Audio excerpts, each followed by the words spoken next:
Mansa Musa was the ruler of the Mali Empire in early 14th century, and he was no backwater baron. Thanks to salt, gold, and copper, he had untold, incalculable, immeasurable wealth. Some historians even say that he was the richest man in history. But you know what they say? More money, more juicy gossip. When Mansa Musa went to Mecca, he brought billions of dollars in gold. He gave most of it away, but this had devastating and unforeseen consequences. Stick around for more on that later. Nobody knows exactly when Mansa Musa was born, or more specifically, when he was minted like a $400 billion coin. However, some records suggest he was a young man by 1324. His father's name was Fagal, and his mother may have been a woman named Kangu. Regardless, he was definitely close to power. His father Fagal was the son of Abu Bakr, who was himself the brother of Sununata, the legendary founder of the Mali Empire that made Musa the great-nephew to the ruling family. So no one ever expected him to rise to power. Mansa Musa rose to power in the year 1312 or so, we believe. Historical sources differ on when and how exactly Musa snagged his golden crown. What's clear is that his path to the throne was unconventional and perhaps not entirely above board. According to Musa himself, his rise to power and virtually limitless wealth was entirely innocent. He claimed that his predecessor launched 2 massive expeditions into the Atlantic Ocean, the first voyage consisting of 200 ships, the second comprising of 2,000. On the second voyage, the Mansa went personally, leaving Musa behind as acting ruler of the empire. He wouldn't be acting for long. Musa gives a perfectly believable account of what happened next. He claimed that when the reigning Mansa failed to return from his voyage of sea, Musa officially took the crown.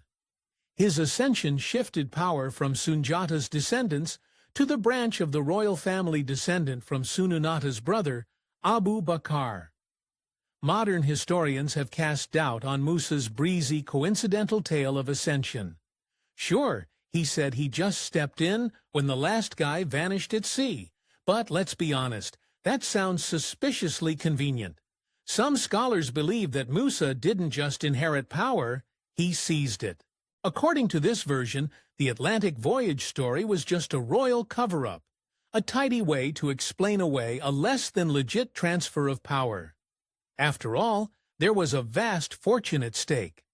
Despite this skepticism, Musa's account of a transatlantic expedition gone horribly wrong isn't entirely unbelievable.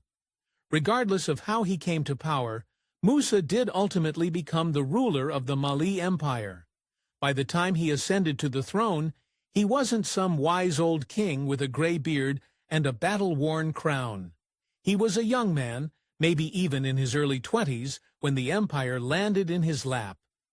Musa spent his first years as Mansa, preparing for the greatest Hajj the world has ever seen. Historians believe he spent years orchestrating every golden-laden, camel-heavy, jaw-dropping detail. In preparation for his extravagant Hajj, Musa did something that would have made most religious clerics turn away in shame. He orchestrated slave raids in neighboring regions. Historian Michael Gomez estimates Mali captured over 6,000 slaves annually, many of whom would join the Mansa's massive entourage on the road to Mecca. In his early reign, slave raids weren't enough to satisfy Musa. He wanted to conquer new lands. In 1324, while in Cairo, he casually claimed to have conquered 24 cities. These brutal campaigns were largely against non-Muslim societies, suggesting Musa framed them as religiously motivated. It was all for the gilded glory of the Mali Empire. Under Musa's rule, the Mali Empire reached its zenith, stretching across the Sudan-Sahel region. With its staggering reach, the empire dominated gold routes, cultural centers, and trade outposts, giving Musa direct control over the immeasurable resources and wealth of West Africa. But he still hadn't satisfied his thirst for more wealth yet. When Musa took the throne, The Mali Empire had already subsumed much of the old Ghana Empire. His domain covered what we now called Mali, Guinea, Senegal, Mauritania, the Gambia, and more. A massive swath of gold-rich terrain. However, his acts of conquest may have started at home. According to the Tariq Alpha, Musa didn't just have the blood of his enemies on his hands. He may have accidentally ended his own mother's life. While the details of the event are murky at best, the incident, whatever it was, didn't put a dampener on Musa's much-anticipated Hajj. A devout Muslim, Musa had spared no expense in preparing for his Hajj, his sacred journey to Mecca. While the Muslims make the humble journey with what little they have, Musa turned the mandatory adventure into a continent-spanning spectacle. The journey catapulted his fame across North Africa and the Middle East, where tales of his generosity and gold spread like wildfire. To Musa, the Islamic world wasn't just a spiritual community. It was a cosmopolitan club of wealth, learning, and influence. And he wanted in. In embracing Islam, he sought not only salvation, but a seat at the cultural table of the Eastern Mediterranean. But he couldn't exactly abandon his empire. Before setting off on his glittering trek to Mecca, Musa made a practical move. He left his son Muhammad in charge of Mali, but while the empire was in good hands, Musa's attention was focused on showing the world what Malian gold could buy, namely everything. Between 1324 and 1325, he traveled over 2,700 miles across Africa's deserts and cities. Musa's Hajj looked more like a traveling empire than a group of wanderers. His caravan included more than 12,000 slaves dressed in brocade and Yemeni silk. Each one of them reportedly carried 4 lb of solid gold bars. It's a good thing Musa didn't have to pay for overnight baggage. He was traveling with literal tons of gold. According to some estimates, he may have carried up to 18 tons of it during his journey to Mecca. In today's money, that's over 1.3 billion just casually riding on camels across the desert. All of that gold wasn't just so Musa could show off his fabulous wealth. It also showed off his generosity. Musa personally supplied food and provisions for his entire entourage, including men, slaves, and animals. Every meal was on Musa. All along his Hajj, he gave gold and other riches to the poor with legendary generosity. Turns out you can buy a lot of goodwill with more than $1 billion in gold. In cities like Cairo and Medina, he splurged lavishly on souvenir shopping, picking up everything he could get his hands on. His extravagant spending sprees would come back to haunt him and entire economies.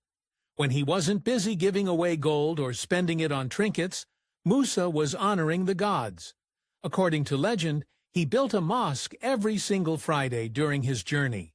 Whether true or extravagant, it illustrates just how deeply he wanted to fuse faith with fortune. When Musa's caravan reached Cairo in July of 1324, they camped for 3 full days beside the pyramids of Giza. Then on July 19th, they crossed the Nile, and Cairo would never forget it. Once inside the city, Musa behaved like something of a Turan. When he met Mamluk, Sultan al-Nasir Muhammad, the Sultan expected him to bow. However, Musa, proud and devout, initially refused. After all, why should he bow to someone whose kingdom he could conquer 100 times over? Eventually, Musa realized that he was disrespecting his host and changed his tack. After some tense moments, Musa bowed before the Sultan. But he wanted to be clear about one thing. He was actually bowing before God and God alone. That seemed to smooth things over for the time being. While in Cairo, Musa hobnobbed with the city's elites. He stayed in the Coiffure district and struck up a friendship with the local governor, Ibn Amir Hajib. The two reportedly spent hours in deep conversation with Musa, regaling the governor about his homeland before the desert, and how laden with riches he was. His time in Cairo became the stuff of myth. Even after leaving Cairo, Musa didn't put his wallet away. In the final leg of his journey, on his way to Mecca, he continued his philanthropic spree, giving generously to the people of Medina and his fellow pilgrims. Whether it was PR or piety, Musa knew how to leave a lasting impression. He believed there was enough wealth to go around. While visiting the holiest site in Islam, the Masjid al-Haram in Mecca, Musa's caravan nearly caused a holy fight to break out. Tensions flared between his men and a group of Turkic pilgrims, with both sides drawing their swords. Luckily, Musa stepped in and diffused the conflict before it turned bloody, but he wasn't out of danger yet. After the Hajj ended, Musa lingered in Mecca longer than most others. But when he finally began the journey home, disaster struck. Traveling separately from the official caravan, Musa and his entourage faced a gauntlet of hardships that nearly destroyed them. Gold couldn't protect him from everything. By the time the weary travelers reached Suez, many of Musa's men had succumbed to colds, starvation, or bandit raids. The once glorious caravan was now a shadow of its former self. The worst part, however, was that Musa had at last run out of gold. Broke and battered from travel, Musa had to borrow gold from lenders at exorbitant rates and resell trinkets he picked up earlier on his trip just to stay afloat. Merchants like Siraj Alden bailed him out, but even the Sultan of Egypt had to step in with some gilded charity of his own. Some sources say that Musa refused to pay back his creditors once he returned home. Other historians claimed that he paid them back, but only partially, back home and reunited with the rest of his inexhaustible fortune. Musa channeled his wealth into construction. He funded countless mosques and madrasas across Mali, including the iconic Sanor Madras in Timbuktu. But these buildings were more than an extravagant display of wealth. They reshaped the region. During Musa's reign, he made it rain in Mali. Thanks to his investments, urban life flourished across the Mali Empire. According to scholar Sergio Domian, the region transformed from a desert, albeit a rich one, to a vibrant civilization with at least 400 cities dotting the Niger Delta alone. Gold paved the streets and the foundations. Throughout his Hajj, Musa hadn't shown off his wealth. He had mythologized it. He reportedly spread tales that gold grew like plants in Mali. The rumor made his empire sound like a fairy tale and ensured that his fame spread far beyond the Sahara, to attract merchants from all over the world. All that so he could make more money. Musa's inestimable fortune came in large part from taxing the lifeblood of West African trade. Throughout his reign, Mali controlled much of the known world's gold, salt, and copper production and trade.